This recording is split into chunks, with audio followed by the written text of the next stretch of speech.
નમસ્કાર મિત્રો, વાત થઈ રહી છે આપણે અત્યારે એફઆઈઆરની કે તમને કોઈ પણ આરે તકલીફ થાય, કોઈ પણ આરે વાંધો તકરાર થાય તો તમે પોલીસ સ્ટેશન એફઆઈઆર નોંધાવો છો.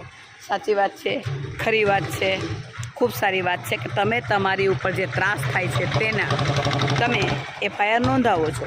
પરંતુ આ એફઆઈઆર નોંધાવ્યા પછી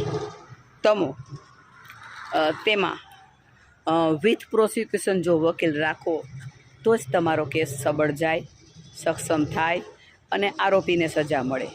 જો તમે માત્ર એફઆઈઆર કરી અને તમે બેસી જાઓ તો તમારો કેસમાં તમે સક્સેસ ન જાઓ.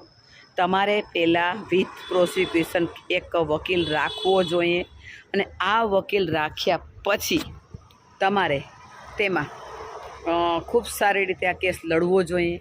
અને મેં ઘણા time Jamnagar Devbhumi with prosecution લડેલું છે.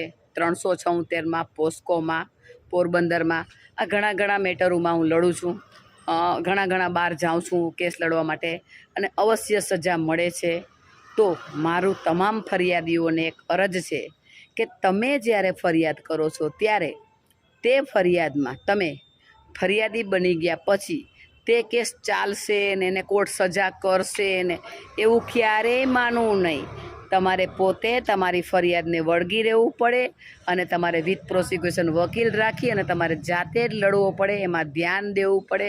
અને વિથ પ્રોસિક્યુશન વકીલ રાખવા માટે એક વખત સજા કરાવવા માટે એક વખત તમે જ્યારે કેસ ચલાવવો છે, તમારે સારી રીતે એમાં ન્યાય લેવો છે. તમારે જો એ છોકરીઓ છે કે તમારી જે મહિલા છે કે તમારા કોઈ સ્વજન છે એના માટે તમારે ન્યાય લેવો છે તો એક વખત અમારો કોન્ટેક અવશ્ય કરો.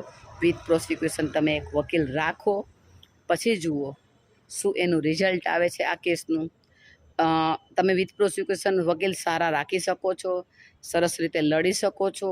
ઘણા જે મોટા કેસોમાં સજા થાય છે તેમાં વિથ પ્રોસિક્યુશન વકીલ હોય છે અને આ વિથ પ્રોસિક્યુશન વકીલમાં તમે એમાં સજા થાય છે એનું અંદર ફેક્ટ જોવું પડે એની અને વકીલો છે એને કઈ રીતે સારી રીતે એને મૂલવે છે આ બધું જોવું પડે. જેથી વિથ પ્રોસિક્યુશન વકીલ ખાસ રાખો અને એમાં અવશ્ય અમારો કોન્ટેક કરો. અમે તમને બધી મદદ કરશું કે વિથ પ્રોસિક્યુશન મેટરમાં કઈ રીતે લડી શકાય.